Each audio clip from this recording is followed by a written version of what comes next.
Sí, voy a pasarla luego.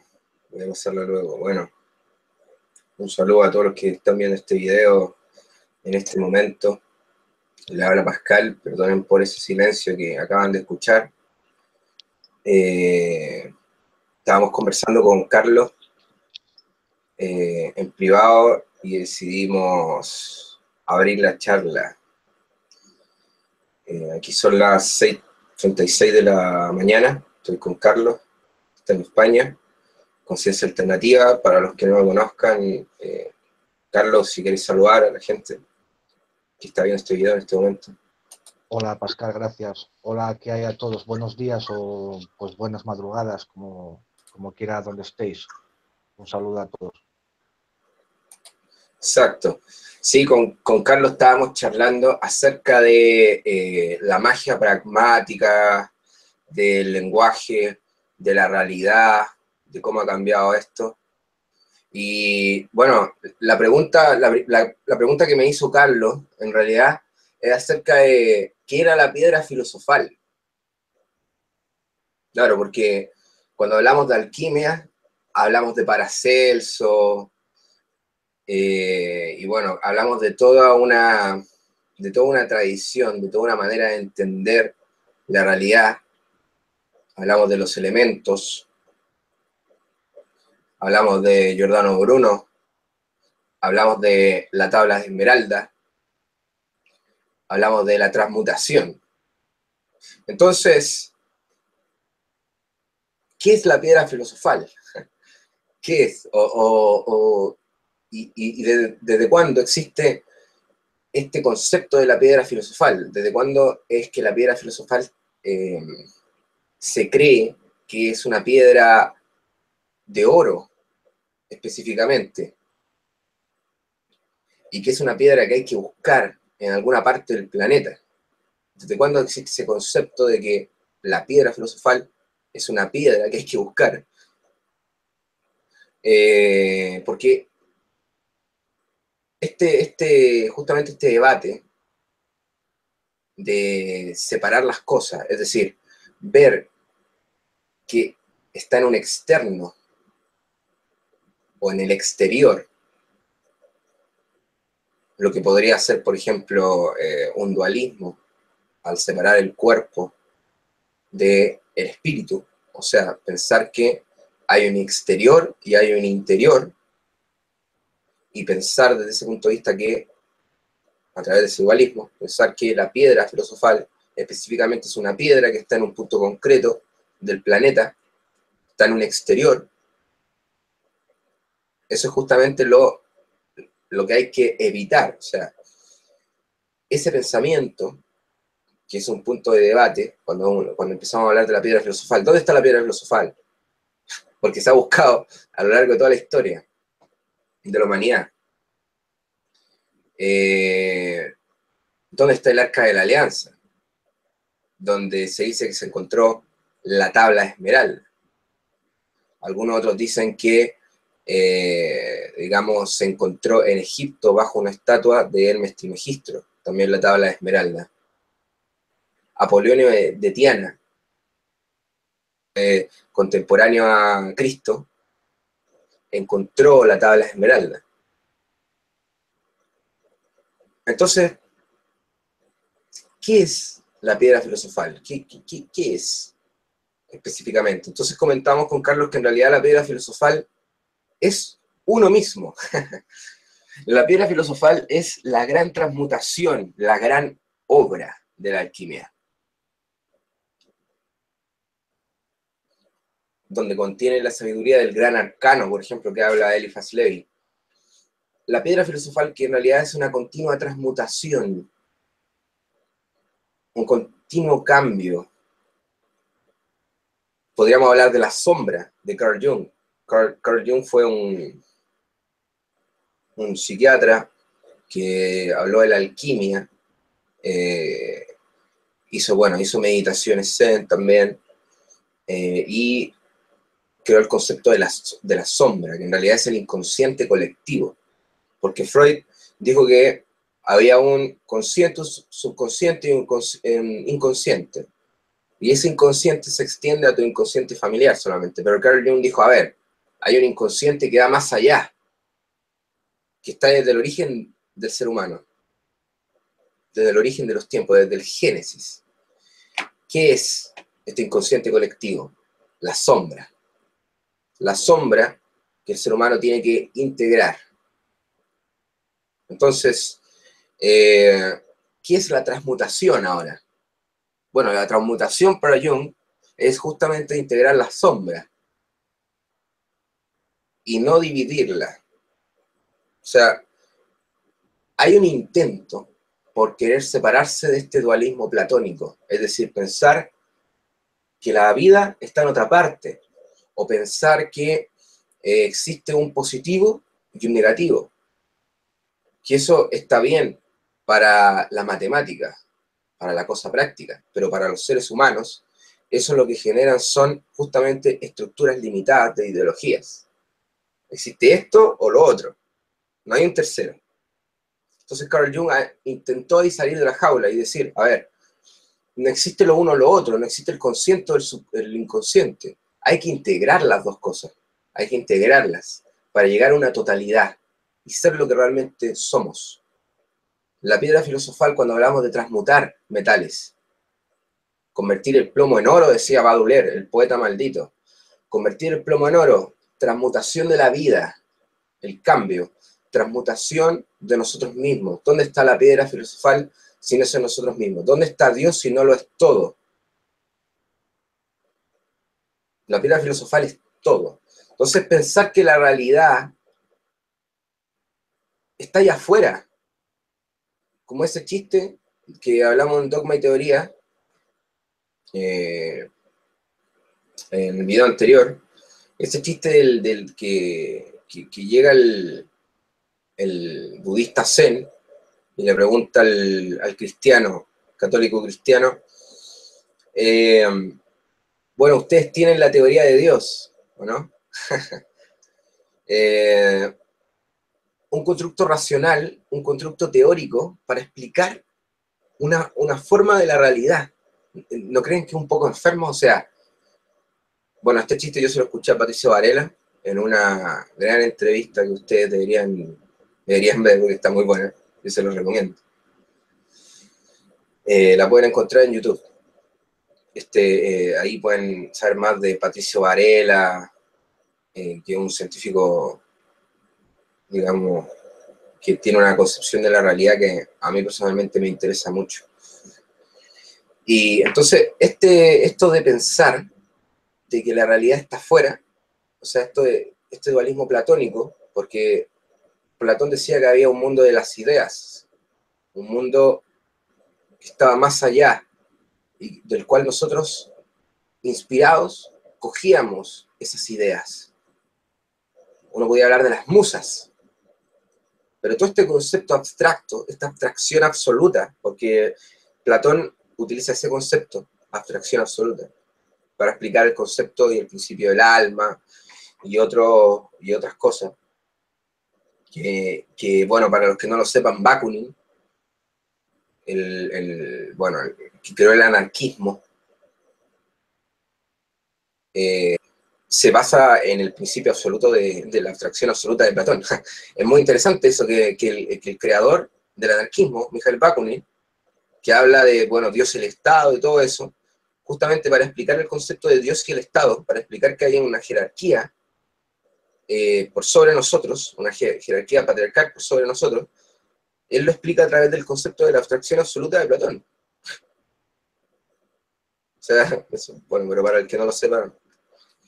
¿Y qué es esta abstracción absoluta si no es dividir o dividirnos en dos cosas, espíritu y cuerpo, cuando en realidad son lo mismo, cuando no están separados, cuando la mente no está en otra parte, sino en nosotros mismos?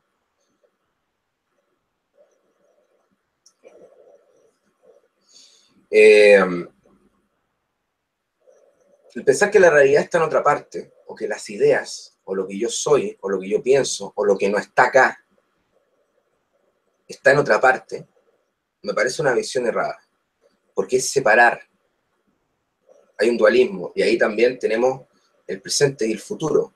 estamos divididos frente a los hechos de la realidad, en otro sitio, no estamos en el presente. Entonces ese dualismo, esa división, se puede ver en el lenguaje, cuando Heidegger decía que de alguna manera el lenguaje se empezó a pensar sobre sí mismo, también lo decía Nietzsche, cuando decía que los filósofos tenían que ser poetas también, porque si no el filósofo se convertía en un narrador, en un cuentacuentos, ya que el lenguaje ya estaba contaminado en ese sentido. O sea, ya Nietzsche hablaba del lenguaje, no es una cosa de ahora, que el lenguaje está limitado, y otra gente que anda hablando por ahí se apodera de las ideas de otros. No, Nietzsche ya lo decía. Nietzsche ya decía que el lenguaje estaba limitado y que los filósofos tenían que ser poetas, no podían ser cuentacuentos, porque si no, separaban la realidad. Si ellos, al contar cuentos y al narrar, en vez de pensar sobre la existencia misma, la filosofía lo que ha hecho, en general, es transformar el mundo occidental, hasta Nietzsche, porque Nietzsche dice, bueno, aquí, o sea, no digo que todos los filósofos, porque también han aportado cosas, pero los filósofos han estado en su contexto, en su época, y algunos sometidos al dogma, y han tergiversado y han interpretado la realidad hasta convertirla en ideología. Y uno de los grandes problemas de la ciencia, cuando hace su teoría científica, es convertirla en ideología. ¿Pero qué es una ideología? un constructo de absoluto, de visión de la realidad. La realidad es así, el cerebro funciona así, yo soy así. Eso no existe. Nosotros somos una totalidad. No hay un tú y un yo. Rimbaud, cuando el poeta decía yo en el otro, cuando decía eso, yo en el otro, ¿qué es lo que decía? No era que él estaba intentando explicar de que yo soy tú, o tú eres yo. Pero, en realidad, con palabras, lo intentaba explicar, con palabras, con imágenes, en la poesía simbólica que él utilizaba Rimbaud como poeta también maldito, igual que Baudelaire, porque los poetas malditos eran alquimistas. Pero en realidad lo que quería decir Rimbaud era que somos todos uno. Solamente que él, con su dualismo poético, porque él está en su contexto, yo cómo podía contradecir a Rimbaud o Baudelaire, solamente él está en su contexto. Lo que él quería decir en realidad era que somos uno, no era que existía una división en ese sentido. Entonces esta división, el pensar que la piedra filosofal está en otra parte, de que el espíritu está en otra parte, de que las dimensiones y todos los cuerpos de nosotros, que la teosofía menciona que son 7, que están en otra parte, porque para el que no lo sabe, tiene que leer a Annie Benson y Leadbeater, que fueron los primeros los que empezaron a hablar de los cuerpos y de todo eso y toda esta relación, que en realidad tiene que ver con la teosofía también. Ahí también dejo unos datos, el plano astral de Charles Leadbeater, el plano astral, es un gran libro, un dato. Entonces todas estas visiones de división de la realidad, ¿qué es? Si no está aquí el todo, no está en otra parte. Si la piedra filosofal no está acá, no está en otra parte. ¿Por qué no la han encontrado? No, es que la encontraron los masones y la tienen oculta. Por eso, bravo. Otra teoría. ¿Te ayuda esa teoría a ti, en la realidad o no?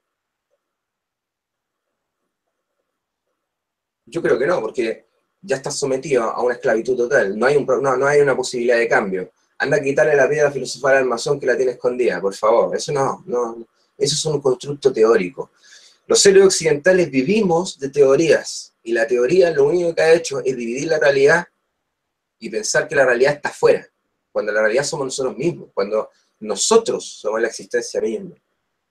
Como le expliqué a Carlos anteriormente, en un video que había visto de Veloso, que hace una comparación que me parece muy importante.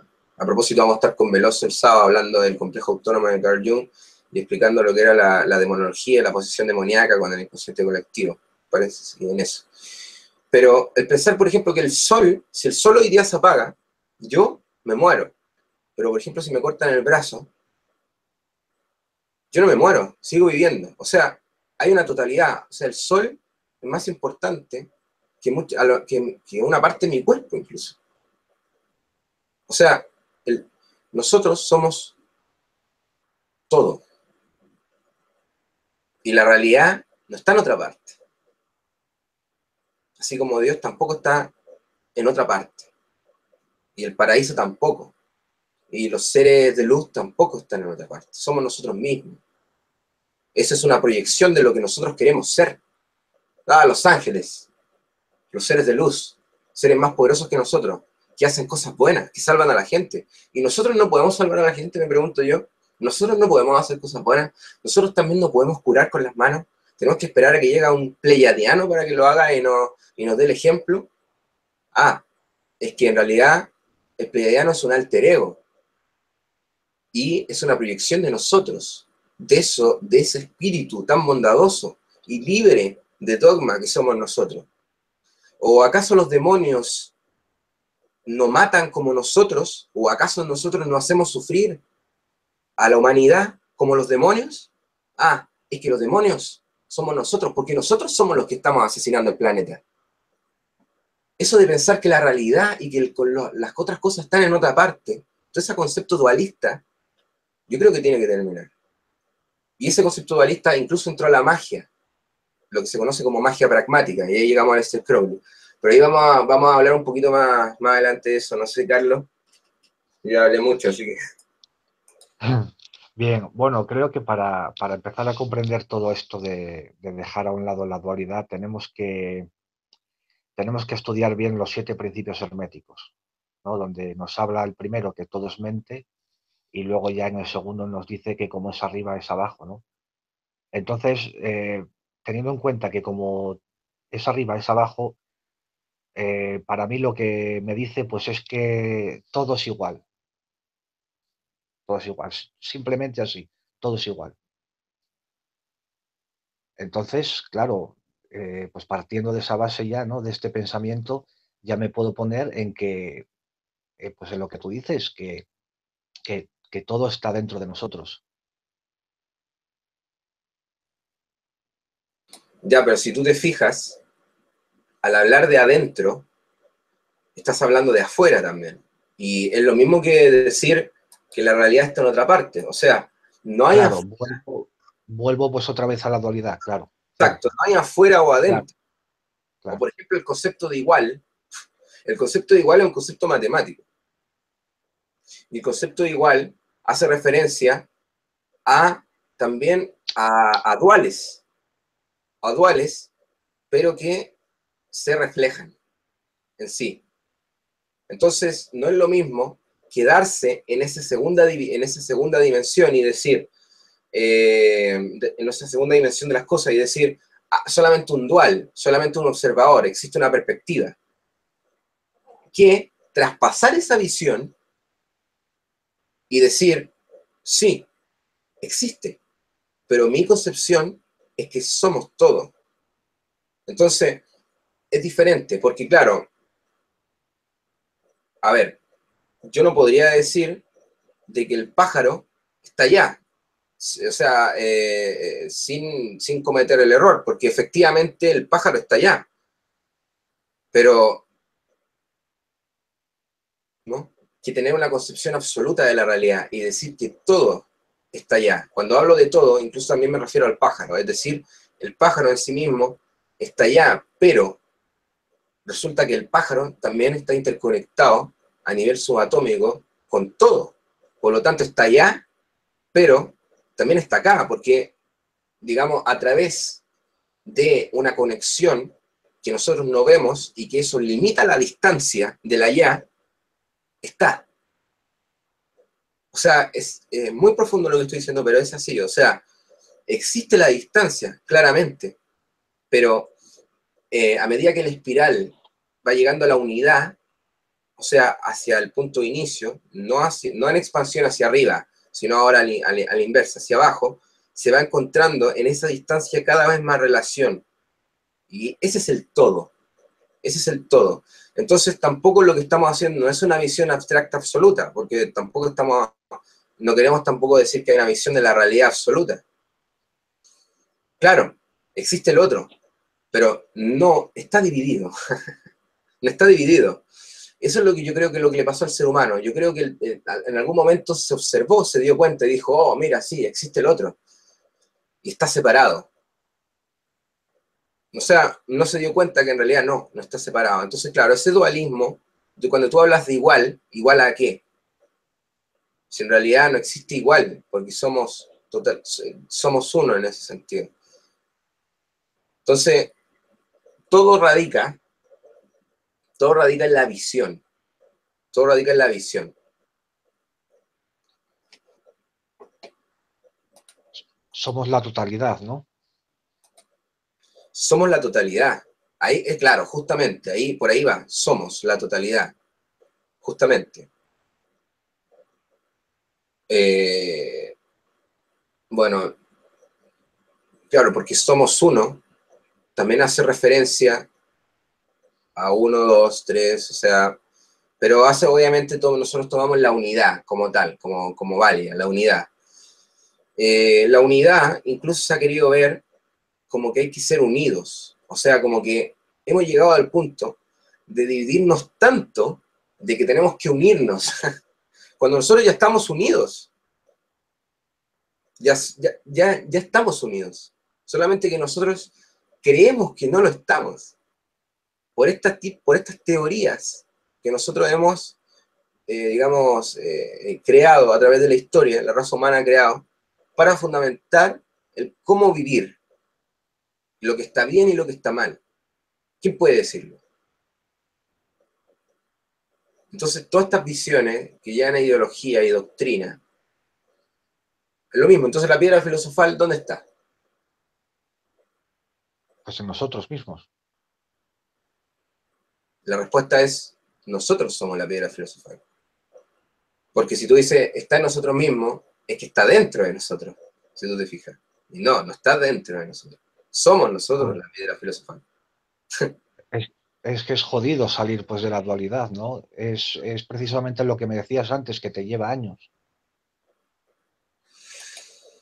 Sí, totalmente, totalmente. Yo creo que todos caemos en eso continuamente.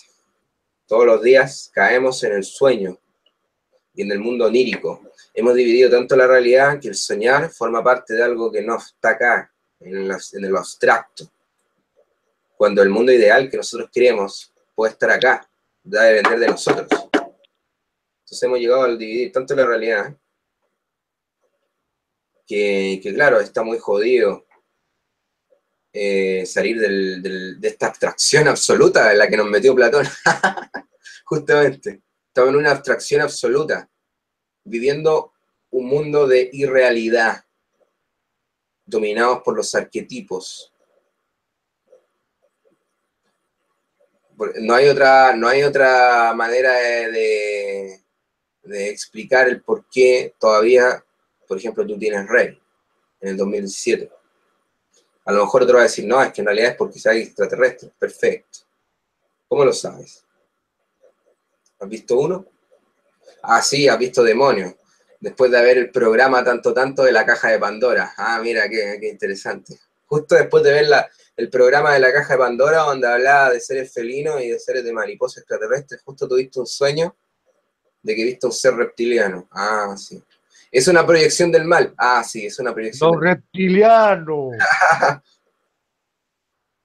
No, pero hablando en serio, ¿no? Yo no niego eso. De hecho, los que saben, los que me han escuchado saben que Corrado Malanga es uno de mis referentes y todo el cuento, pero a ver, los extraterrestres hoy, ¿son una representación del mal en la Tierra? ¿Sí o no? ¿Qué opinas tú, Carlos?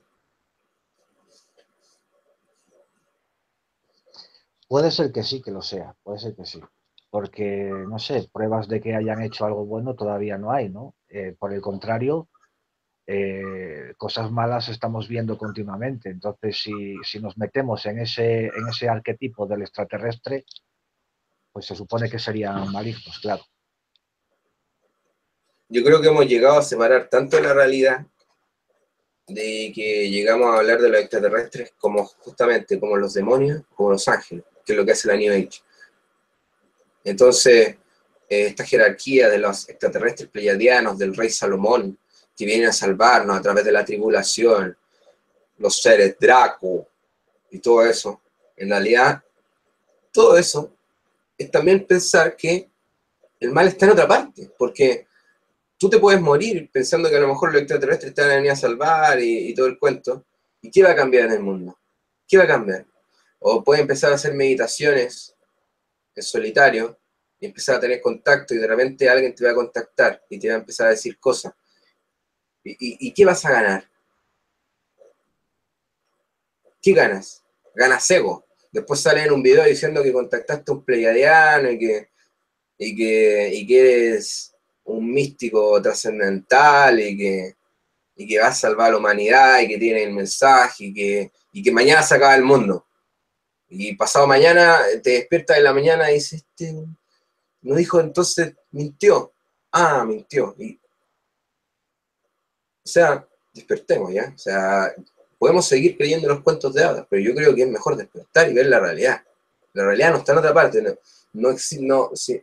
Los extraterrestres, digamos, no van a llegar a decir, oye, amigos, los venimos a ayudar porque en realidad estamos viendo desde unas televisiones gigantes, desde Marte, y nada, nada, no llega nada. No. Entonces, con esto no estamos diciendo que no exista, insisto, estamos diciendo de que este fundamentalismo teórico del extraterrestre que se está dando en la actualidad, lo único que está haciendo es fomentando ver el mal en un externo. Y por eso no hemos cambiado todavía el sistema, y por eso que todavía, por ejemplo, Carlos tiene rey. Y por eso que Chile pues, también sigue matando a su gente, a sus comunidades. Porque por eso nos contaminan el agua y nosotros no decimos ni pío. Entonces, el bueno no soy yo, el malo no soy yo, el paraíso no está acá, por favor. Eso no. Yo creo que eso es lo que nos tiene así. Totalmente.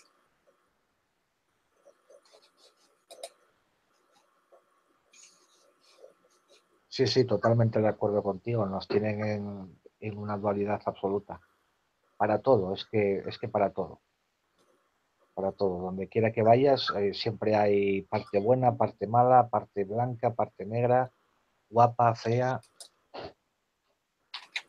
verdad, mentira, todo separado. Pero todo se vuelve un antagonismo.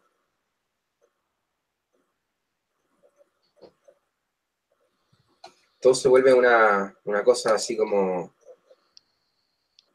Todo se vuelve un reflejo. De hecho, tú lo ves en las mismas tertulias, cuando se generan antagonismos, cuando se genera un reflejo. Muy interesante esto del dualismo, porque uno piensa que la dualidad solamente se queda en el bien y el mal, pero en realidad la dualidad y los reflejos van más allá del pensar de que el bien y el mal son cosas subjetivas. O sea, eso de pensar que el bien y el mal son cosas subjetivas para un niño de paz. Hay mucho que conversar en la dualidad, mucho, porque la dualidad hace más que nada referencia a la división en todos los ámbitos. Materia, espíritu, bien, el mal, externo, interno, pensar que la conciencia está en una parte determinada, pensar que Dios está en otra parte, todo eso es dualismo, no se limita solamente al bien y al mal. O sea, todo lo que hace referencia a pensar que la vida no está acá, ahora mismo, es un dualismo. Incluso juega con el tiempo, una cosa profunda, muy grande. Entonces, eh, de hecho, por ejemplo, ahora estoy hablando conmigo mismo. O sea, en algún momento el lenguaje se empezó a hablar consigo mismo. Y ahí llegamos a lo que es la cabala, ¿cierto, Carlos? El asunto del verbo humano, del abracadabra, patas de cabra, que aparezca un conejo en mi mano. O sea, esa idea de que la palabra tiene poder, y a través de la palabra tú puedes hacer magia y aparecer cosas. Como decía Angelo Silesius, un poeta y cabalista, cantaba la rosa, que la rosa aparece en mi mano. Muy bonito eso. Entonces, la poesía, la musa, ese mundo celestial, ese mundo divino, en realidad está en nosotros mismos. Algunos dicen que está en nuestro mismo cerebro. Y yo creo que es lo más probable, porque si no está en el cerebro, ¿dónde más va a estar? Pero, a ver, esta idea de que el lenguaje genera la realidad, que en realidad proviene para nosotros proviene de la Cábala, en realidad siempre fue así, porque el pensamiento no estaba separado de la voluntad humana, es decir, yo no pensaba sobre lo que voy a hacer, simplemente lo hacía. ¿Por qué cuestionarlo? O sea, antiguamente se vivía así en la vida, como en los sueños, todo te iba ocurriendo, tú no te tomabas tú no te detenías a pensar, a ver, todo funcionaba en base al inconsciente. En algún momento el pensamiento se separó del ser humano y creemos que la realidad está al frente de nosotros y que nosotros caemos en este mundo en algo separado, cuando en realidad nosotros somos todo el espacio-tiempo que existe en todo el universo. Esa es nuestra cualidad justamente, que tenemos la conciencia del todo como seres humanos. Por ejemplo, los animales están en ese inconsciente y son dominados por las emociones más banales que tiene el ser humano, como el miedo, por ejemplo, o el poder.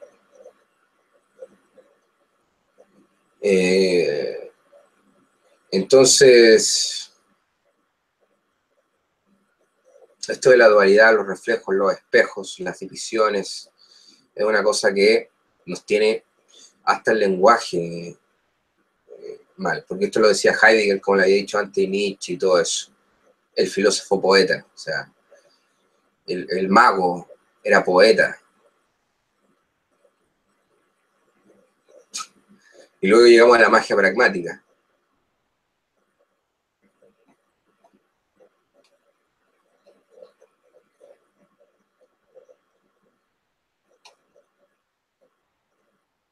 ¿Aló? ¿Carlos? Sí, ¿Saliste? hola, hola, hola.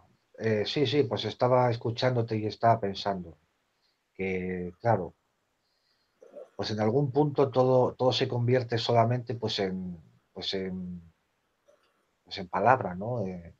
¿Cómo poder explicarlo?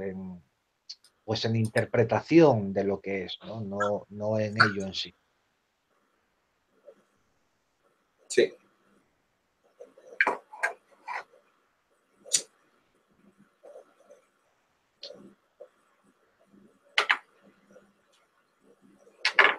Esto, no sé, puede que tenga que ver pues con los contextos religiosos que se han vivido a lo largo de la historia, ¿no? Yo creo que tiene que ver con Platón. Yo creo que tiene que ver con que Platón separó el mundo de la inspiración. Pero este dualismo, es que lo que pasa es que, miren, a ver, ¿cómo explicarlo? Grecia se nutre de Egipto. Y Egipto no tenía dualismo. De hecho, Egipto momificaban para que la persona pasara hacia la otra vida. O sea, ellos creían en la resurrección.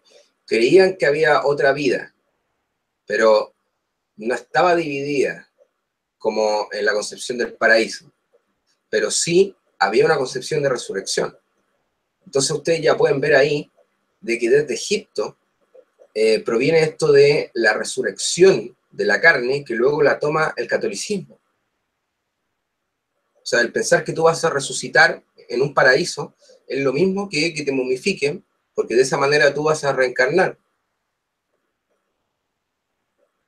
Al igual que la reencarnación, es lo mismo decir que tú vas a resucitar en el paraíso. Es exactamente lo mismo, porque son las mismas visiones, en sentido panorámico general. Entonces, yo creo que esto se fue gestando de a poco, muy de a poco. No hubo un punto en específico en el cual empezó, sino que fue muy de a poco, con las interpretaciones que le da el ser humano a través del lenguaje y la escritura y las estructuras sociales, fue creando de a poco teorías para explicar la vida y la realidad, desde las estructuras económicas de Babilonia hasta el capitalismo que tenemos hoy en día. Fue explicando cómo pudo lo que era la realidad. Entonces, en algún momento llegó a Grecia y llegaron los filósofos e interpretaron eso y generaron todo lo que el mundo occidental que tenemos ahora. Porque, obviamente, independiente de que Grecia se haya nutrido de Egipto, el mundo occidental, o sea, obviamente viene de Grecia, o sea, obviamente, o sea. Entonces, todo, claro, todo el dualismo y toda la división, probablemente, claramente, yo creo, viene. No hay un punto específico, yo digo, porque es una cosa cultural, fue muy de a poco, pero obviamente casi toda la visión filosófica, cultural, que tiene el mundo occidental, viene de Grecia, viene de Grecia. Y Grecia se dice que es la hija de Egipto. Claro, entonces,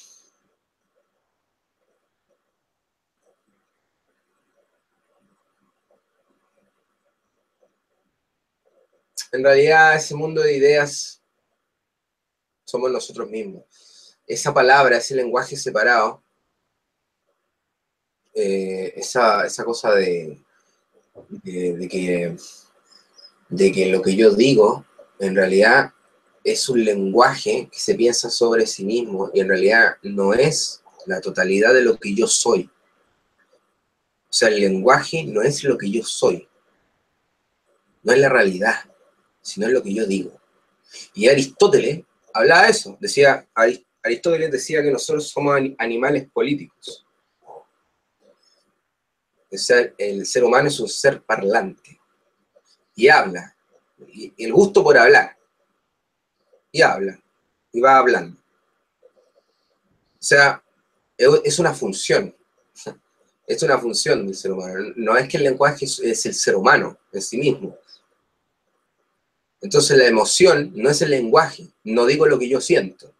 Y es lo que pasa, o sea, nosotros decimos lo que sentimos, pocos dicen lo que sienten hoy en día en la humanidad. ¿Y por qué? Porque el lenguaje acepta eso, cuando el lenguaje debería ser todo. El verbo humano, el hálito, el caos, sale de la boca, es la palabra. Entonces, hay otro dogma, el caos, el lenguaje.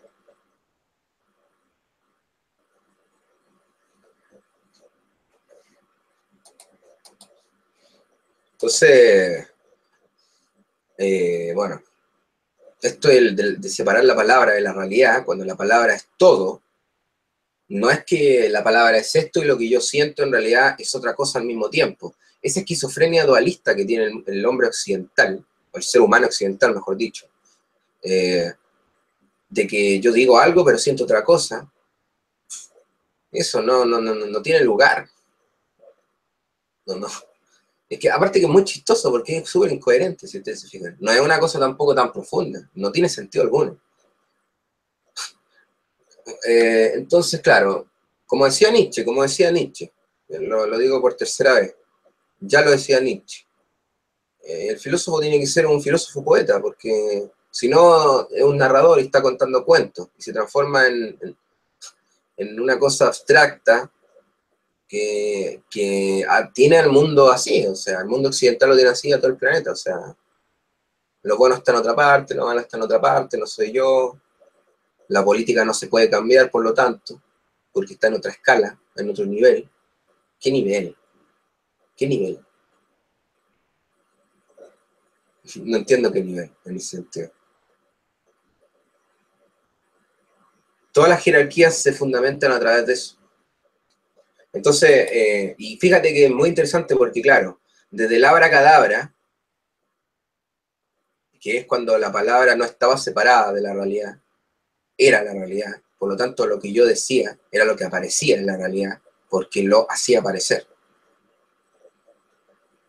Desde esa visión, desde el abracadabra, pasando por la filosofía, pasando por el dogma católico y pasando por el pragmatismo, llegamos a la magia pragmática,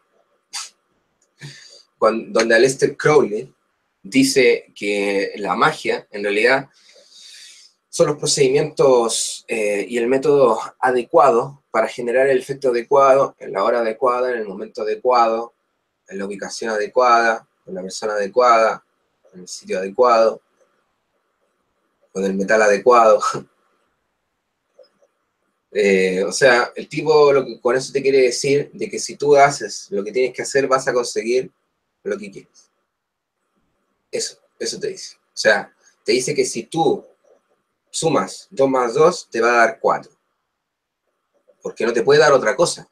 Porque estás haciendo lo perfecto. Porque si prendes, digamos, una hoja de papel con un encendedor, se va a quemar, no se va a congelar. Entonces, si tú te fijas, Aleister Crowley lo que te está diciendo es que el concepto del ritual y de la magia es ciencia, porque se observa un fenómeno y un efecto. Y eso es lo que te explica en teoría y magia práctica. Pero para Cornelio Agripa y para los antiguos ocultistas, para los que escribían Grimorio y todo eso, no. ¿Cuánto te van a explicar eso? No les interesa. Ellos te escribían el Grimorio y listo. Usted tiene que hacer el ritual y listo. No hay nada que explicar. No hay nada que explicar. Eso forma parte de algo intelectual. No hay nada que explicar en esto. Todo hay que hacerlo ya. Lo que Entonces, tú estás explicando, Pascal, sería pues lo que quiere decir Crowley en el libro de la ley de pues haz lo que quieras. Sería pues crear lo que tú mismo desees, ¿no? Lo que tú mismo quieras.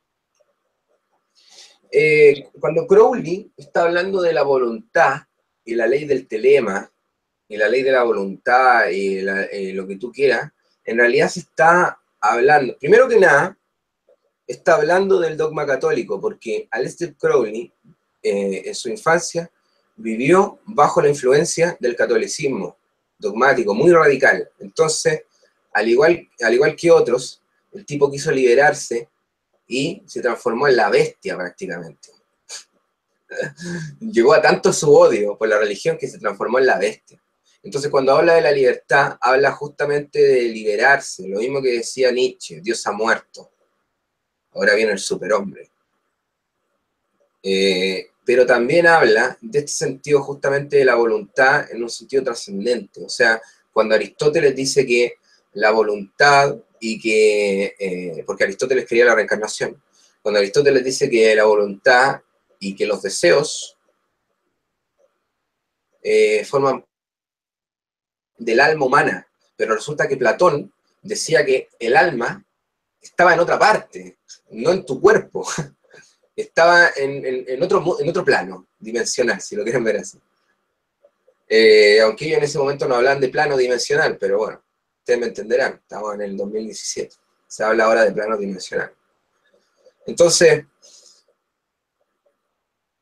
cuando Aleister Crowley dice, hágase la voluntad,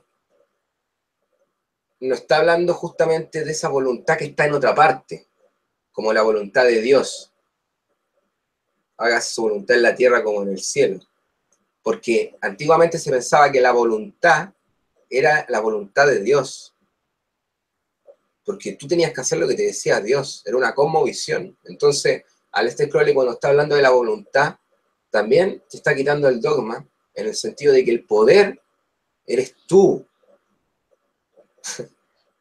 No es otro Dios. O sea, la voluntad en un sentido trascendente, la voluntad y el deseo en un sentido que va más allá. pero no más allá de que está en otra parte, sino más allá en profundidad de la interpretación, de lo que me refiero. O sea, es mucho más profunda la interpretación de lo que depende solamente haz lo que tú quieras. Eso es como libertinaje, no. Eso, estoy hablando de algo en un sentido más profundo, del sentido voluntad. Porque como le insisto, el sentido voluntad desde Grecia en adelante era la voluntad de Dios. Entonces él habla de la voluntad, de que ya basta la voluntad de Dios, porque ni siquiera sabemos dónde está. Entonces si no está, y aparte No si sé, no está, claro, y aparte si no está en una no parte, sé, dice pues, todo. no sé pues si me expliqué bien. Oh, sí, sí. Yo ya pues a sentido metafísico. Claro, claro, sí, sí. No, te explicaste bien. En el fondo no te has equivocado. Sí, yo no te he dicho que te has equivocado, porque de hecho no lo has hecho. Solamente que la interpretación no se limita a esa visión solamente. Va más allá, la voluntad del todo. Pero el todo no es. Pero cuando uno dice el todo, uno lo piensa que está dividido. El todo somos nosotros. Uno piensa que el todo está dividido por la línea de tiempo que nos ha puesto justamente el dogma católico. Es decir, que el futuro, como una línea de tiempo, ¿cierto? Y que como que uno cae en la línea de tiempo. La línea de tiempo no existe, existe la espiral. La línea de tiempo forma parte de la visión occidental, pasado, presente y futuro, una trinidad, una especie de trinidad divina que intenta estructurarla en nuestra realidad. Así no funciona la vida. Eso es lo que nos tiene así justamente, programados hasta la hora de nuestra muerte. Amén. Amén. Los Pero sí es cierto. draconianos. Claro, Claro. claro. Es muy interesante todo esto, es muy interesante porque pues escuchando esto te das cuenta que llevas toda la vida en una dualidad, llevas una vida dividido y no te enteras hasta, hasta te sientes cómodo en ello porque dependiendo de qué lado escojas vas a estar a gusto, ¿no? Entonces, claro, no hay una visión más allá, ¿no? O sea, no nacemos con esa, o sea, nacemos con esa capacidad de ver más allá, pero que la programación, quiero decir, es eso la palabra correcta, la programación que El nos mismo concepto. implantan es, Claro, es que el mismo claro, concepto del más allá. ¿Cuál es el concepto del más allá? El concepto de los muertos. Entonces, y es lo mismo, que tú te vas cuando te mueres, te vas a otra parte. O sea, el concepto del más allá viene de Platón, totalmente, totalmente. Entonces, claro, como tú dices, estamos muy jodidos, pero se puede hacer cosas, porque así como se mueren especies, nacen otras especies también en el planeta, solamente que eso no te lo cuentan por la TV, porque a la gente, a este sistema, bueno, el sistema somos nosotros, a los medios de comunicación, a los medios de comunicación de masa, que manipulan la opinión social colectiva, les interesa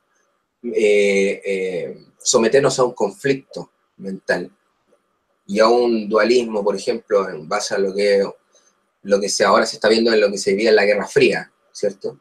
Como que hay algo, está ocurriendo algo muy parecido supuestamente a ello. En realidad eso no existe. No está ocurriendo eso. Es el mecanismo de los medios de comunicación, eso de que Corea y que todo eso no existe. Eso es una falacia. Bueno, son cosas que son mentiras. Es el teatro que necesitan mantener para que la gente no despierte y no viva su vida y todo eso. Entonces, es muy triste en realidad.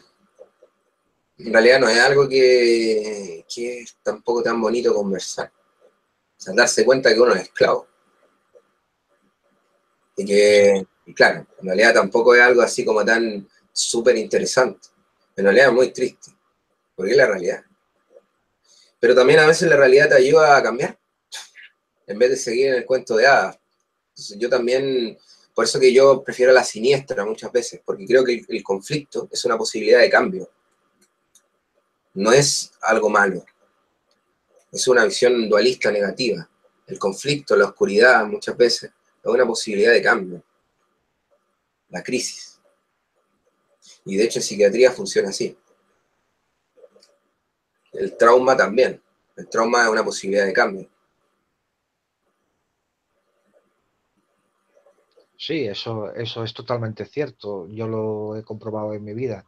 Hasta en momentos de no verme realmente jodido no me doy cuenta que estoy haciendo cosas mal. Claro, pero uno piensa, ¿por qué el ser humano tiene que esperar eso?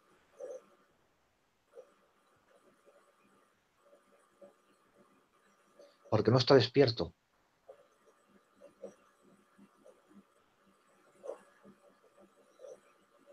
Sí, puede ser. ¿Y por qué? Y cuando tú dices que no está despierto, ¿qué es lo que está haciendo? ¿Está durmiendo o está soñando? Pues estás durmiendo. Soñando, no. No estamos en un proceso de REM colectivo. Bueno, sí, claro, claro, podríamos estar pues en un proceso de REM colectivo. Claro que sí, claro que sí. Claro, y ese sueño, ¿es programado o es parte de nosotros mismos que se ha dado en la historia y que se ha dividido automáticamente por sí solo? No, eso pues es programado porque pues en los comienzos de la humanidad no era así. El comienzo de la humanidad, el sueño, formaba parte de la realidad. Entonces los tipos hasta veían dragones, porque ellos mismos los creaban. Todas las mitologías antiguas da lo mismo si existieran, porque en nuestro inconsciente funcionan como reales. Es por eso que uno dice, oh, esto qué interesante, los dragones, a mí me gustan los dragones, súper interesante, esto, la mitología y todo esto, ¿cierto? Dragones en el cielo y todo eso, y se preguntan, ¿habrán existido o no? No tiene sentido preguntarse esa estupidez. Si en nuestro inconsciente sí cree que existieron. De hecho, el consciente es el que piensa, ¿habrán existido o no? ¿Y por qué lo piensa? Porque obviamente su inconsciente cree que existieron. O sea, hay una huella. O sea, es como que algo pasó por acá. Entonces, algo existe o no, no tiene sentido alguno. Porque independiente a lo mejor el dragón apareció solamente en el sueño de muchas personas en una tribu, pero que en realidad era una serpiente que ellos vieron una noche y que luego soñaron de eso y la vieron en el cielo, y como el sueño para ellos era tan importante que la realidad porque en realidad era lo mismo, en realidad ellos lo que estaban viendo una serpiente voladora y todo eso, ¿qué sentido tiene? O sea, esa interpretación que acabo de dar, incluso puede ser real, pero ¿qué sentido tiene? Si el inconsciente cree que es real, el inconsciente acepta todos los mitos, cree en todo, porque el inconsciente es eso mismo, es el mito. Entonces, querer escapar del mito es como querer escapar de uno mismo. No querer aceptar los dragones es como no querer aceptar la historia humana. O sea, es como los que dicen yo no creo en Dios. Es estúpido. No se trata de creer o no, si Dios es todo, absolutamente. Si tú te fijas. Entonces, el ser humano a veces llega a ser tan absurdo que se empieza a preguntar si existieron los dragones o no. O sea, cuando ya Carl Jung, bueno, obviamente los que han leído Carl Jung saben, Jung ya decía, bueno, él hablaba de esto, gracias a que hoy día pensamos que gracias a Carl Jung, hoy día nosotros pensamos de que probablemente los dragones hayan existido y de que probablemente ha sido una interpretación, porque él fue el primero que hizo todas estas cosas. De hecho, en la misma ufología, fue el primero que relató el hecho de Nuremberg, la batalla de Nuremberg, tan reconocida en la ufología. Él fue el que dijo, a ver, a lo mejor el mito no es solamente una cosa así como de onírica, algo así como que a alguien se le ocurrió mientras se tomó un peyote o se fumaba, no sé, algún pito de marihuana. No es algo así como volado, como dice la ciencia. La ciencia eso es lo que dice. O sea, la cosa onírica, la cosa fantástica, es una cosa de la mente, no tiene sentido alguno. Carl Jung dijo, a ver, esto a lo mejor tiene más sentido. O sea, a lo mejor esto, el inconsciente, los mitos, a lo mejor está más presente en nosotros de lo que nos damos cuenta. Y de repente dijo ya, y creó los arquetipos. Entonces el arquetipo del héroe, el arquetipo de la Virgen, porque dijo, la Virgen, el concepto de la Virgen está en todas las culturas, Isis, la Virgen María, ¿cierto? Y Nana Ishtar, en todas sus concepciones. Entonces, el primero que hizo el concepto de religiones comparadas fue Jung, y de ahora todos nosotros hablamos de eso, ¿cierto? Y se hacen programas y todo el cuento, pero bueno, esto es algo que ya tiene como ¿cuántos años de investigación? Mucho. Y ya hay solución para todo, o sea, ya hay solución para liberarse del arquetipo, ya hay solución para todo, o sea, si en términos concretos, el conocimiento de la humanidad en general está muy desfasado, ¿no? Y eso obviamente es porque a los tipos les conviene tener a la gente inculta. Es una cosa obvia. Entonces, a través del concepto del arquetipo, luego se genera el concepto del estereotipo, obviamente. Entonces, se generan los tipos de personalidad. Todo eso es junguiano. Y estas personalidades obviamente se proyectan a través de los mitos. Entonces luego nos preguntamos si los dragones existen. Para Jung eso no tiene sentido alguno. Eso no tiene sentido alguno. Y bueno, la magia pragmática llega hasta Jung. La magia pragmática. Pero empieza con Blavatsky, yo diría. Y con lo que es la teosofía. Entonces cuando Blavatsky intentaba definir lo que era la magia, y decía, mag es una palabra que viene del sánscrito, que es energía, o dominio de la energía, control de la energía. O sea, empezar a definir, como tomar un libro de física y decir, ¿qué es energía? Por favor, o sea, es todo. Ah, lo tenía que leer en un libro de física para saberlo. O sea, eso no se tenía que definir antiguamente, eso no tenía sentido alguno, forma parte de una intelectualidad, no se definía, se sabía eso. O se contaba por parábolas, metáforas, como lo hace la Biblia, por ejemplo, o los textos sagrados, o los poemas, que en general es como lo mismo, es como el tipo de escritura simbólica. Que bueno, y que es muy curioso porque en el siglo XX el surrealismo toma. El surrealismo, eso es lo que hace. Entonces, claro, digamos, esta concepción de la magia pragmática, o sea, que en algún momento el lenguaje, a través de definir el concepto de magia, algo que no tenía por qué explicarse, empieza a definirse como si fuera un libro de física, como si fuera algo pragmático, algo práctico, ¿cierto? Un concepto. Las respuestas, quiero respuestas, el ser humano quiere respuestas. Bueno, las preguntas son más importantes, sobre todo cuando uno quiere buscar la verdad. El investigador, si tuviera la respuesta, no tiene sentido alguno que siga investigando. La obra, uno se muere y la obra nunca está terminada, no la alcanza a terminar. La gran obra de la alquimia.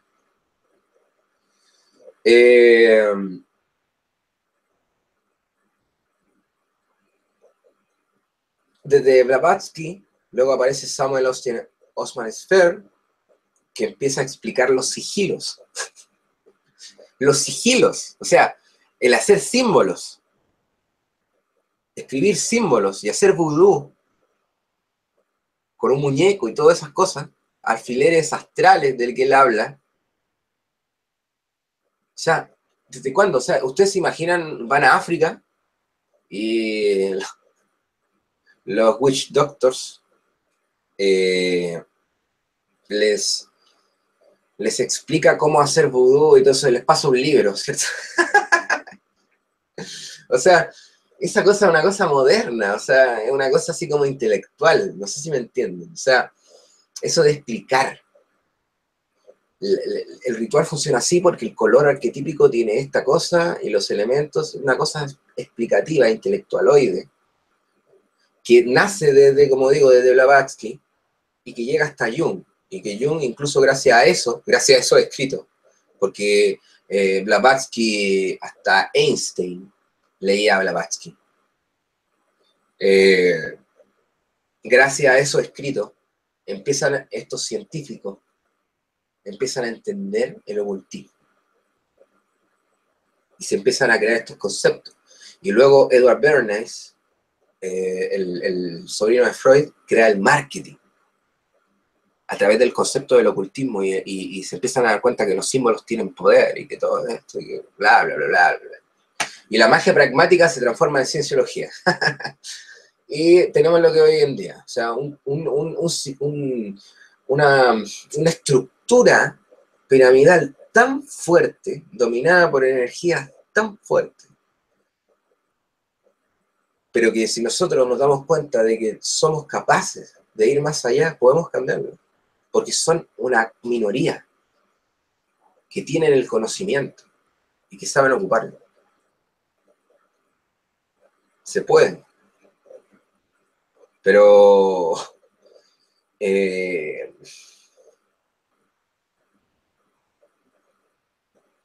hay que sembrar semillas, como hay un programa que se va a hacer en Paz Mundial, que es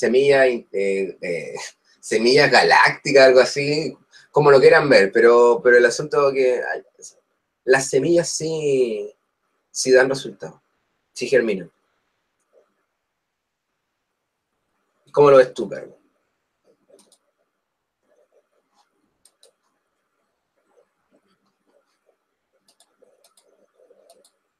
Carlos. Sí, sí, sí, perdón, estaba ahí hablando muteado.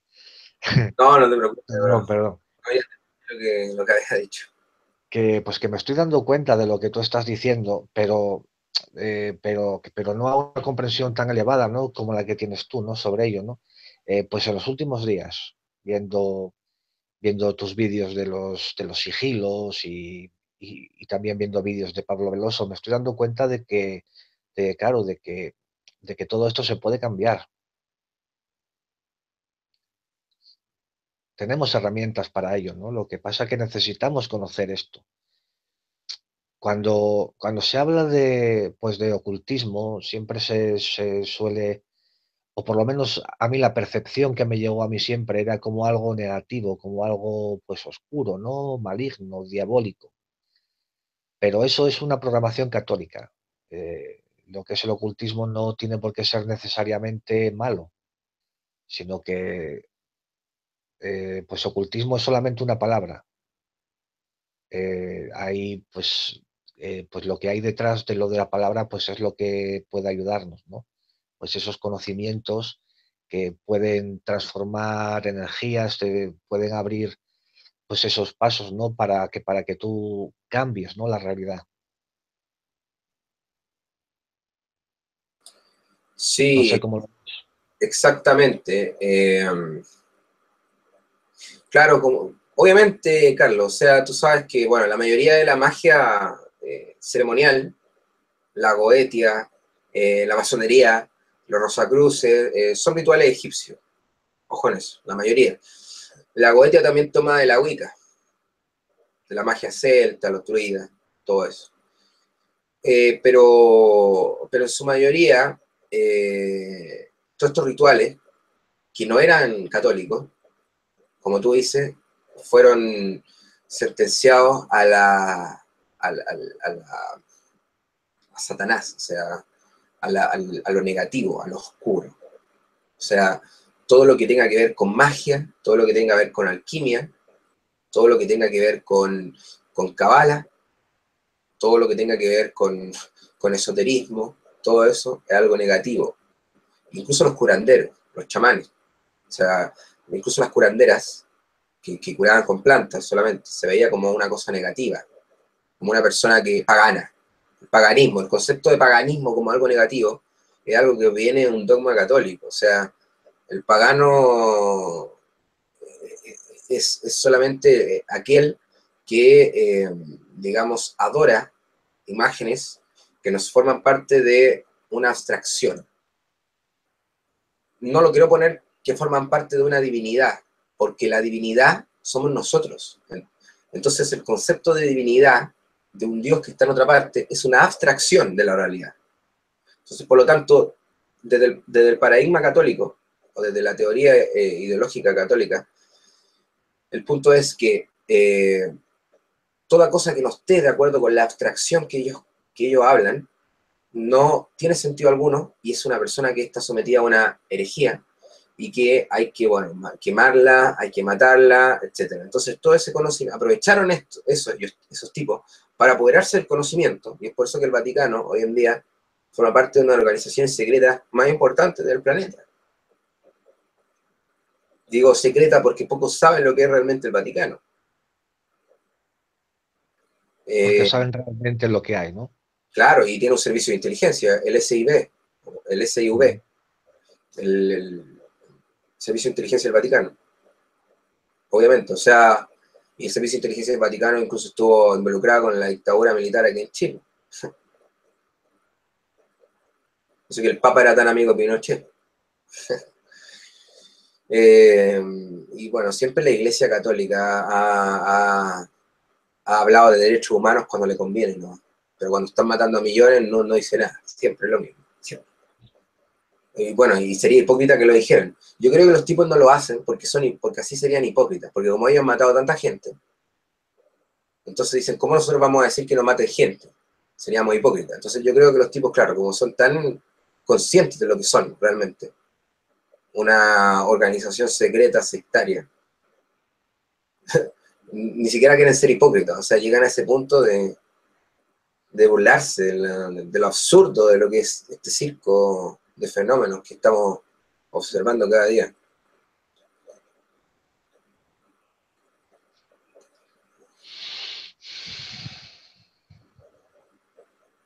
¿Qué pasó? Tremendo, es tremendo, es tremendo. Es tremendo. Es verdad que es tremendo. Te paras a pensar en todo esto, en cómo nos tratan, en cómo nos están sometiendo estos jodidos y es que te quedas acojonado, ¿eh? Porque, madre mía, es que nos lo han quitado todo, nos lo han quitado todo. Y con el control que se viene va a ser peor porque, o sea, el gran hermano ya existe, pero lo que se va a venir luego va a ser peor en cuanto a control y estupidez. Porque si ahora tú crees que hay estupidez en la humanidad, imagínate la estupidez que va a venir después. Y cada vez la gente se pone, bueno, no la gente, digo, o sea, una parte de la sociedad. Porque también no vamos a negar de que la mayoría de la sociedad sí está estupidizada. No lo quiero decir en un sentido negativo, pero es la realidad. Porque si no fuera así, estaríamos diferentes. Ahora que ellos no tengan la culpa está bien, pero bueno, la cosa es la gente se va a volver más estúpida. Punto. Y Ayer, sí, capaz subí un vídeo a mi canal de otro canal y pues a ver, al principio del vídeo salen unas letras que dice, recordad que somos la última generación capaz de leer entre líneas. Y es cierto, pues es cierto. Yo veo la gente con menos edad que nosotros que se ven por la ciudad y o están con el teléfono todo el día pues están haciendo tonterías, ¿no? O sea, no están mirando las cosas entre líneas, ¿no? Toda la realidad, ¿no? Que es.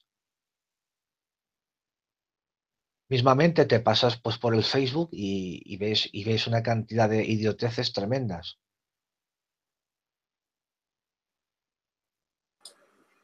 bueno, sí, o sea, en las plataformas, uf, o sea, ahí tú puedes ver muchas cosas que me parecen, no sé si existe una palabra para definir lo que siento cuando veo esas cosas en realidad, porque es una mezcla de todo, una mezcla de rabia, de desesperanza, de incertidumbre, de risa, como diciendo, ¿cómo puede ser tan para postear esto, para creer en estas cosas? No sé. O sea, son una mezcla de muchas cosas pero que me... Y que no sé si podría definirlo con una palabra. Lo que me provoca el ver cómo todos colaboramos con esto. Porque todos estamos colaborando. El mal no está en el exterior. Nosotros también, de alguna manera, estamos aportando también al sistema. Cuando consumimos, cuando compramos. todos. Tú, yo, los que estarán, los que están, los que estuvieran.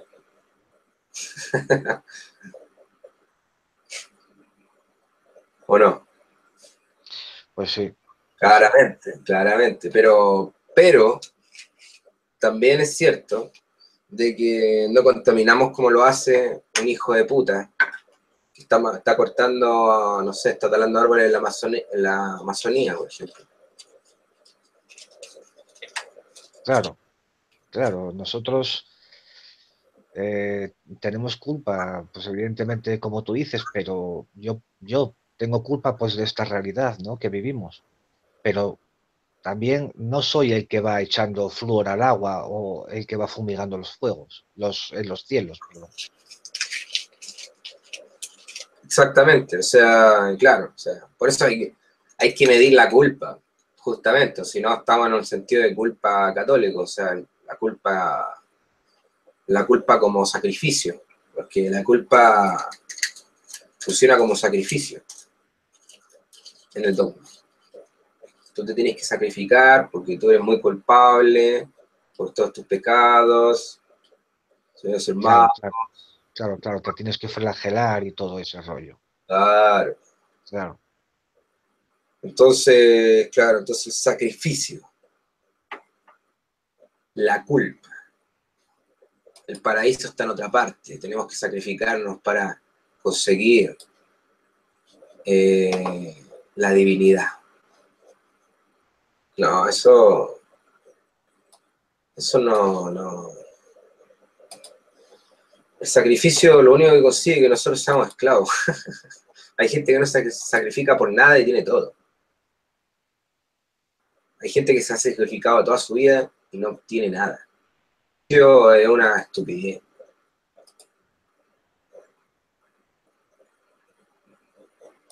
Voy a compartir el chat. A ver. Discúlpeme que todavía estoy con el hombro con un cabestrillo. Estoy mal vale, del... mientras lo compartes, yo voy a ir al baño un momento, si me permites. Sí, sí, sí, sí, sí.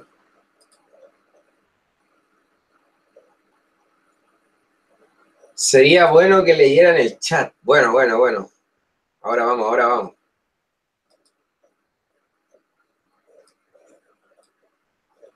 Estamos en una profunda conversación con Carlos, por eso que no habíamos podido leer el chat. A ver. Ahora sí, ahora comparto, ahora comparto.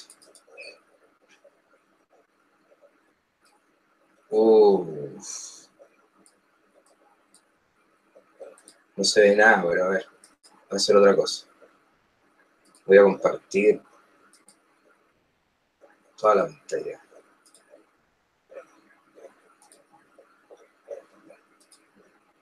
Aquí está. Bueno.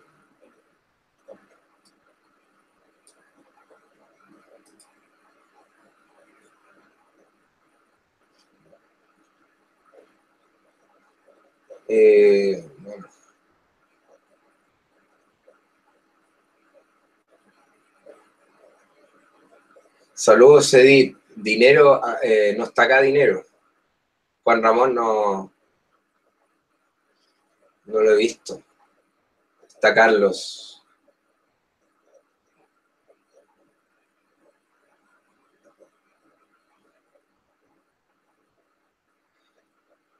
Confide Nemini.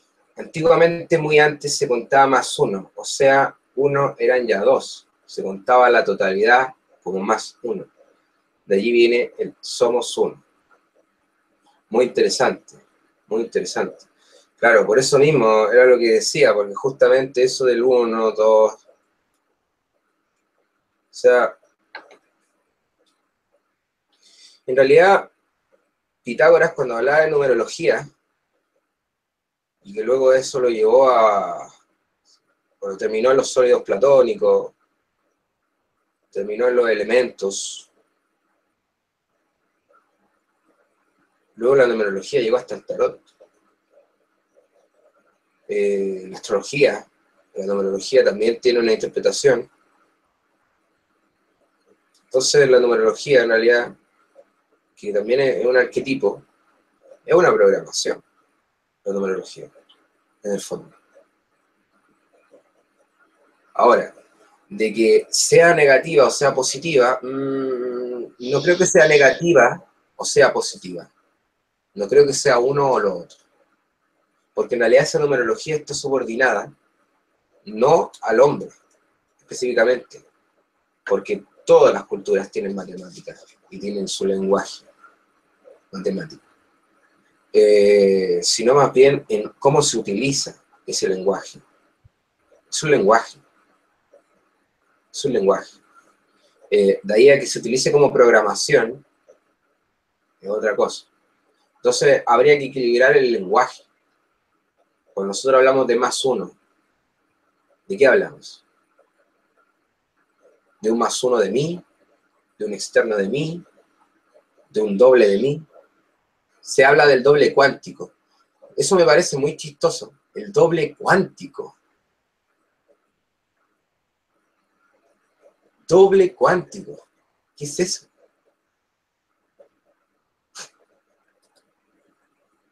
O sea, un doble cuántico es como hablar de un alma, es lo mismo. Es como Volvemos a lo hablar, de antes, volvemos a lo de antes, creo, Pascal. Pues el querer darle palabras a, pues a las cosas, pues a los hechos. Creo, ¿no? Que va por ahí, ¿no? Lo que se dedica, pues, la ciencia, ¿no? Digamos. el doble cuántico está acondicionado en la física al concepto de la antimateria y de la termodinámica. La termodinámica dice que hay efectos residuales de energía constantemente. Y bueno, la antimateria, en el fondo, lo que sostiene es que, digamos, podría haber un igual a través de ese efecto residual de energía. Hay un reflejo de la energía, pero no es un reflejo en sí, sino es una especie de efecto de energía, el cual genera lo que es la antimateria. Ambas están conectadas entre sí. No es una cosa o la otra. Pero en la física obviamente se habla de antimateria. Y esa antimateria crea el concepto de el doble cuántico, que es lo mismo que hablar de un espíritu y que hay un espíritu que está separado del cuerpo y bla, bla, bla, bla, bla, bla, bla, bla, y toda esa cosa dualista, platónica, es lo mismo. Entonces, no es lo mismo decir, la antimateria se puede explicar en términos científicos físicos, y decir, por lo tanto, ya que existe la antimateria, yo deduzco de que también existe el alma. O sea, Platón tenía razón, bla, bla, bla, bla, bla, bla, bla, bla. Digo, el alma separado de un cuerpo. Obviamente el alma existe como tal, pero no separado de un cuerpo, a eso me refiero. Entonces es lo mismo, es lo mismo. Entonces eso sería como tomar una interpretación de la física, tomar una interpretación de la religión, unirlas y hacer una interpretación nueva. Eso es lo que Ajá. hacen muchas veces esta visión de la física cuántica, que uno corre el riesgo, lo cuántico, muchas veces corre el riesgo de convertirse en una interpretación New Age, sin saberlo. Porque, ¿qué es eso del doble cuántico y todo eso? No tiene sentido alguno, no tiene sentido alguno. O sea, no está separado, está unido, es lo mismo, es lo mismo. Eh, la materia y el espíritu forman parte de un igual. Yo sé que a muchos les duele lo que estoy diciendo, pero es la realidad. Y todos esos que se andan haciendo dinero hablando de eso, sin explicar lo otro, me parece negativo. Bueno, Edith dice, el cielo y la tierra están unidos. Si todos viéramos santos, todo sería santo. Ah, Si me permites, Pascal, tengo que Por salir supuesto. a ir a la tienda a comprar, si no me cierran. Oh, bueno, bueno, entonces voy a leer los chats y doy por terminado, no te preocupes. Vale, pues bueno, Ahí pues un conversamos abrazo, a la vuelta. Pascal, y pues un abrazo a todos vosotros y buenos días, amigos. Bueno, Chao. un día ahí conversamos, vale. Bueno,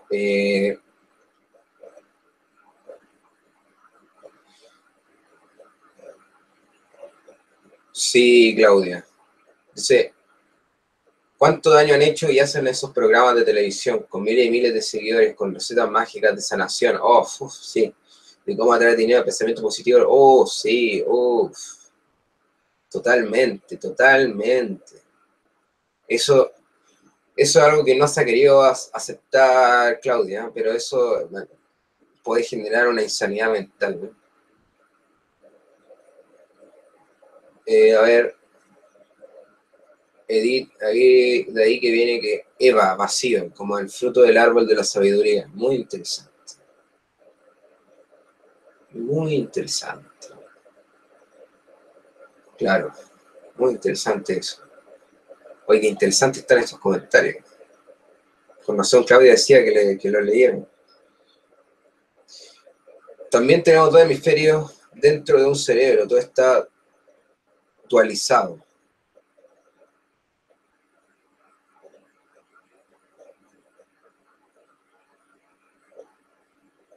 Claro, la misma creación está dualizada, que también nosotros tenemos dos cerebros. Sí, tenemos dos.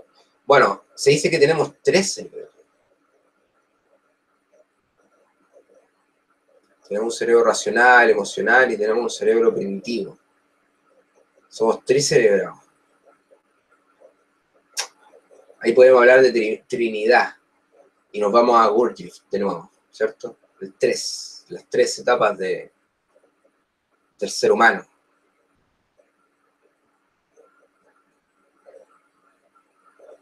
Tres más tres, seis.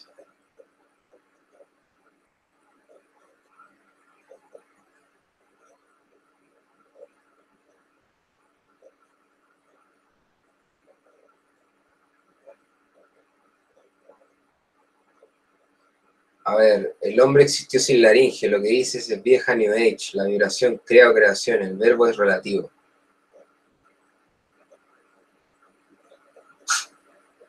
A ver, ¿por qué? A ver,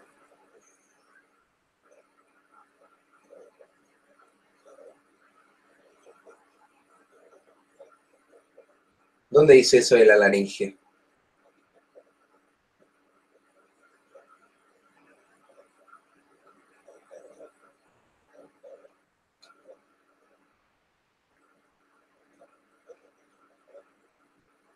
No sé de qué está hablando Confidemi.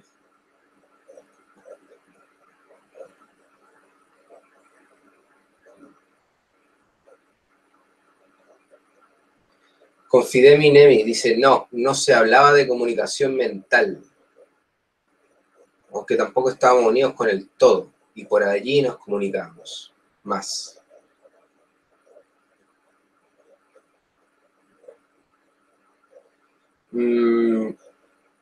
No sé de nuevo a qué te refieres con Fidemi, pero si te estás refiriendo de que el todo en realidad es como un plano astral, o un plano etérico, mejor dicho, el cual pasa la información y por ahí uno se comunica y está la información, yo creo que en realidad, yendo de nuevo a la física cuántica, del sentido de que todo está acá, todo está acá, en realidad no es que la información se desplace por un plano, sino más bien que todo está ocurriendo en el mismo lugar. Por lo tanto, la información no se traspasa de una persona a otra. Es otro paradigma. Y uno no está unido a un todo, porque es lo mismo que pensar que Dios está en otra parte. O sea, es lo mismo, pensar en un externo. Uno es el todo. Uno es todo. No sé si te refería a eso, pero bueno. ¿Qué tal? Saludos, Héctor Devedo. Sí, aquí son las 8 de la mañana, empezamos como a las 6:30, no sé. Sí, empezamos como a las 5 con Carlos a conversar. Fue algo espontáneo en realidad.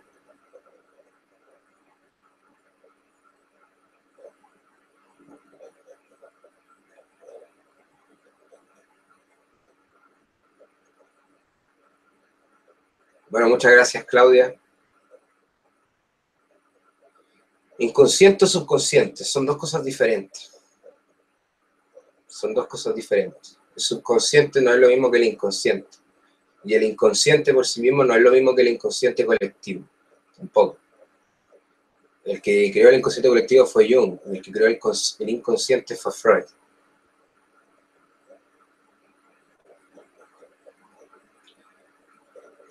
Yo creo que la gnosis, en la magia, se logra en estar en el estado subconsciente, se podría decir, en el limbo, entre las dos cosas.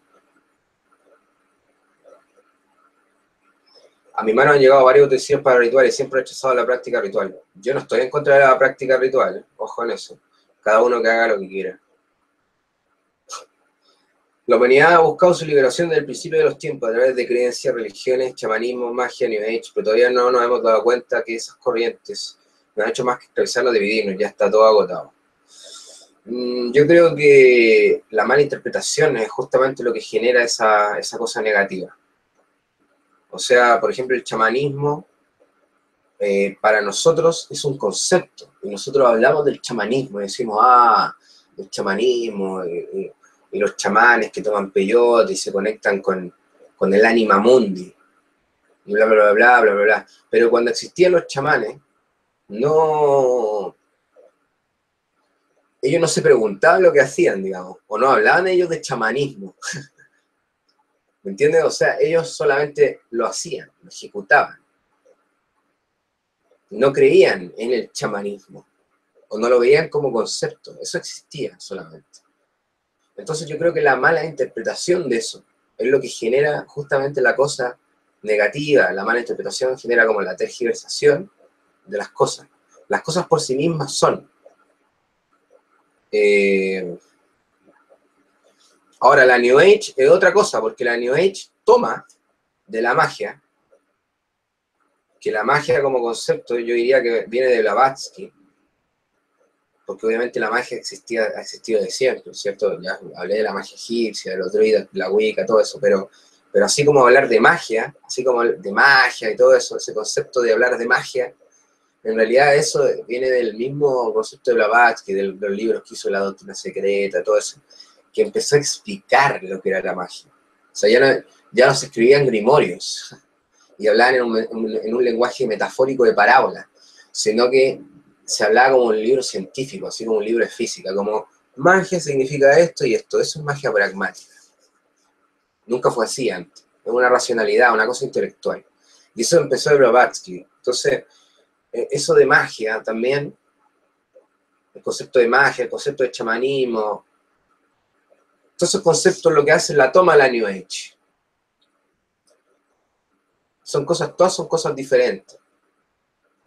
Entonces, si tú te fijas, toda va en la mala interpretación. Y de hecho, la New Age lo que busca es generar esa religión nueva de lo extraterrestre y todo eso, lo que se está dando ahora. Y cualquiera sale a hablar de que es contactado y todo ese cuento. Y en realidad es una interpretación de la realidad, es una religión. Una nueva religión. Pero que se da inconscientemente en la gente, porque ya tiene necesidad de creer en otras cosas.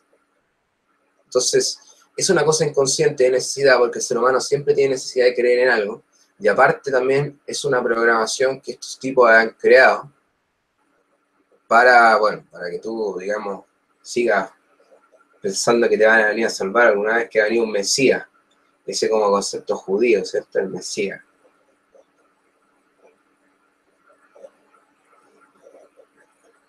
Mira, recién estaba viendo el sigilo de Abraham, mira, si no, somos todos uno, ¿viste? Sí.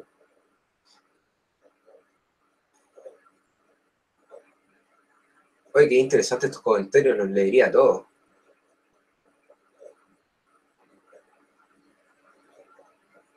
A ver, porque si todo hubiese sido verdad, no necesitaríamos repetir rituales, identificarnos con símbolos de poder, y repetir eternamente letanías sin sentido, ni vestirnos de blanco, ni encender velas. En el fondo, tiene algo de razón lo que tú estás diciendo, Claudia, porque los elementos, los instrumentos son un externo. Por ejemplo, el instrumento musical es un externo de mí. Y cuando tú logras conectar con el instrumento, eres el instrumento musical. Lo mismo pasa pero con el canto es diferente, porque el canto siempre sale de tus mismas cuerdas. Eso no es algo externo de ti. Si tú empiezas a ver el instrumento, no como algo externo, sino como una parte que también es de ti, también es diferente. Porque ya no dejas de identificarte, sino que te proyectas, que no es lo mismo. La proyección uno lo hace de manera inconsciente, y la proyección forma parte de muchas cosas en la naturaleza, la proyección. En la proyección, así como también la radiación o los efectos. Porque siempre, así como surge el fenómeno de la antimateria, también surge, digamos, el fenómeno del equilibrio natural. Entonces, la proyección forma parte de un fenómeno efectista. Es una radiación que se puede hacer a voluntad o no, pero la proyección siempre está funcionando. En realidad, tú siempre te identificas. El problema es que nos identificamos solamente con una cosa, cuando podríamos identificarnos con todo. O sea, la identificación forma parte del ser humano porque así se constituye la personalidad y muchas cosas. O sea, la identificación se podría decir que es algo muy necesario en el ser humano. Porque si tú no te identificas, por ejemplo, Claudia, tú tienes una incertidumbre de la vida. No sabes qué hacer con tu vida, no sabes a qué perteneces, no te sientes que perteneces a nada, etc. Y eso, hay una constante, digamos, inseguridad, incertidumbre, se podría decir. La seguridad y la certidumbre aparece cuando el ser humano se identifica con algo. Ahora, el tema está en cuando tú te obsesionas con eso que tú te identificaste y te identificas solamente con eso. Cuando te puedes identificar con todo y ser todo. Entonces, es muy interesante, es muy interesante. Pero yo creo que, claro, en vez de identificación, que me parece obviamente un concepto moderno, racional, podríamos hablar de proyección, justamente, y así darnos cuenta de que nosotros podemos, obviamente, ser todo, porque somos todo. Y bueno, los colores, hay hasta terapias con colores. O sea, ya pasemos del ritual, por ejemplo, pasamos del ritual, y hay terapias con colores, por ejemplo, la terapia de colores RGB, que es una tirada de colores, la cual muestra tus arquetipos, tus emociones, porque tú eliges un color u otro. O sea, esto de los colores también hay algo muy interesante en los arquetipos. O sea, cada color tiene un significado muy potente en nuestro inconsciente.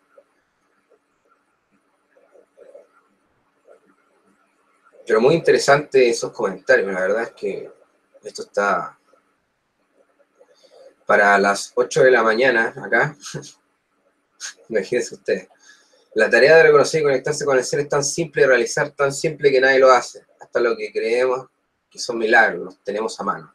Tan cerca que no lo vemos. Muy bien.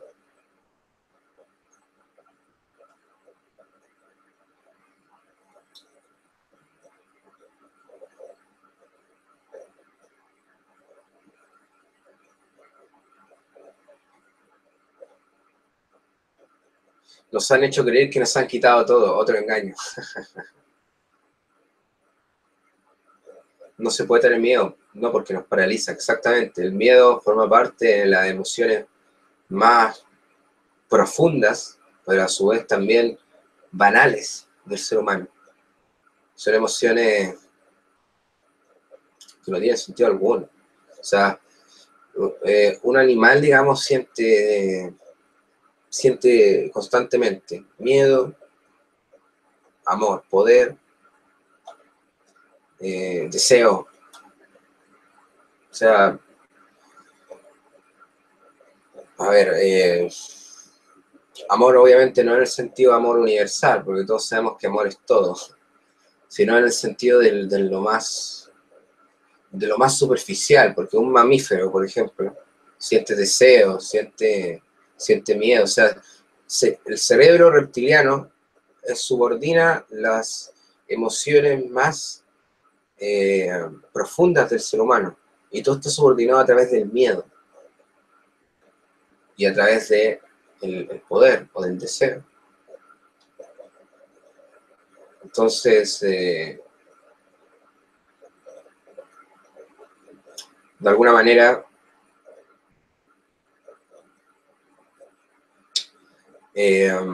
bueno, todo tiene que ver con la dualidad. Todo tiene que ver con la dualidad. Pero es el equilibrio, como decía Gurdjieff.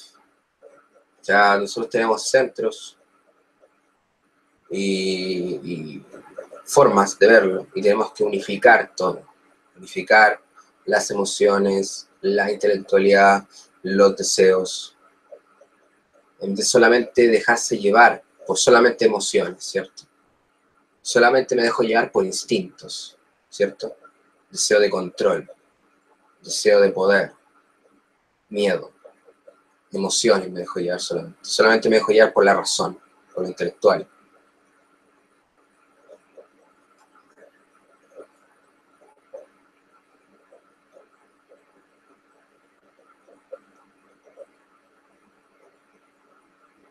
Mensaje retirado. El cerebro reptiliano primitivo. Exactamente. Bueno.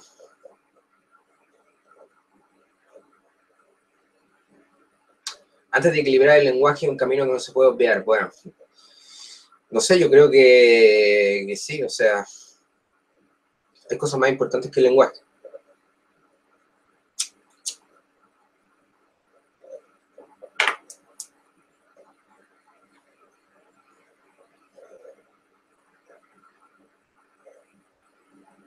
Por ejemplo, los niños que se están muriendo en este momento, en África. La realidad no. Obviamente no. Hay cosas más importantes que el lenguaje. El lenguaje es la guinda de la torta. El lenguaje es un adorno para el ser humano. Es algo... Nosotros en el fondo nos dejamos llevar más por nuestras emociones que por lo racional. Nosotros somos mamíferos en el fondo.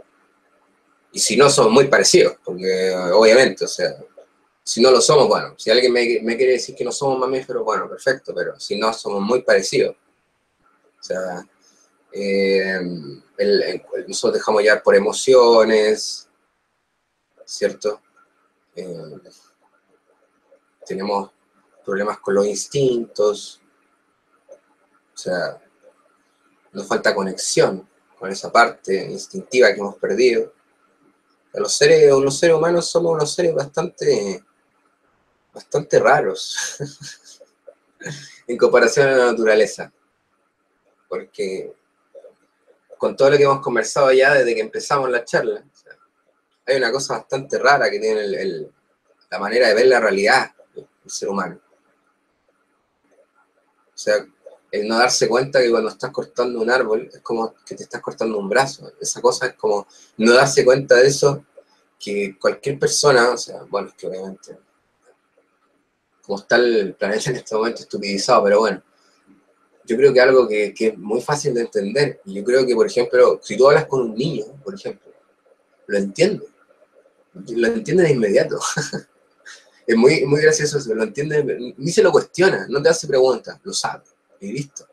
Entonces esa división de la realidad, que a su vez va surgiendo cuando uno se va individualizando a través del tiempo, en algún momento se empieza a pensar a sí mismo, y la personalidad se transforma en un ego limitado, que no ve más que lo que quiere ver, se podría decir. Algunos llegan más lejos. De hecho, el concepto persona, digamos, bueno, proviene del teatro, o sea, persona es la máscara, el arquetipo. Entonces, nosotros somos todos, o sea, no.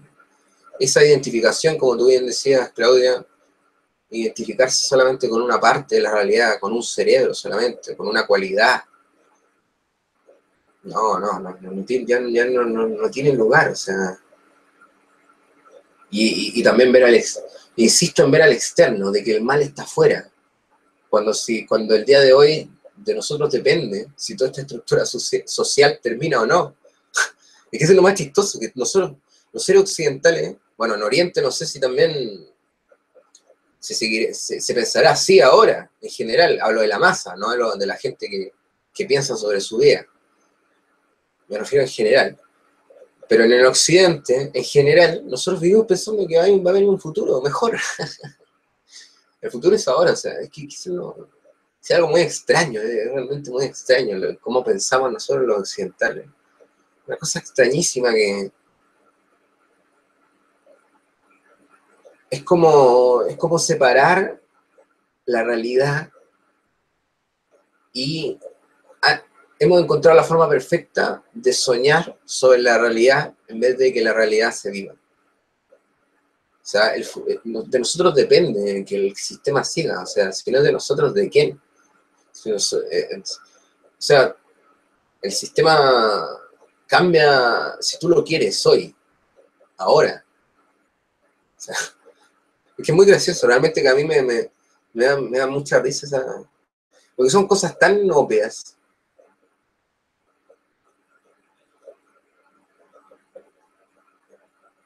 Confidemi, Nemini, sí, te faltaron comas, da igual, desde luego uno entiende lo que puede también, ¿cierto? O sea, incluso la música, el lenguaje no lo entienden todos. Si tú escuchas una sinfonía y luego te dicen, no, sabes que la sinfonía era un poema. Ah, mira, hasta ahí no lo sabes, porque no sabes que en realidad la melodía que hizo el cello te estaba recitando un poema, ¿cierto? No, tú pensabas que era un sonido solamente.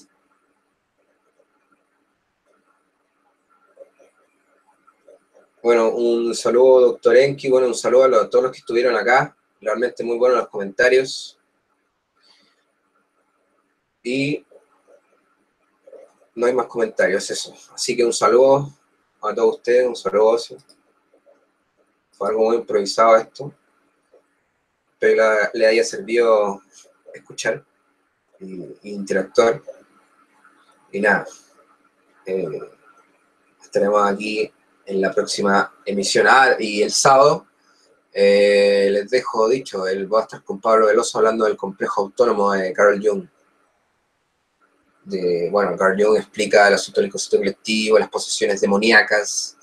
Y las posesiones demoníacas, bueno, ustedes saben que ya es algo muy interesante porque vamos a tratar de monología también política. Yo le hablo de monología política, por cómo se veía en el asunto de la Inquisición, cómo se sentenciaba, si iba a juicio y todo eso.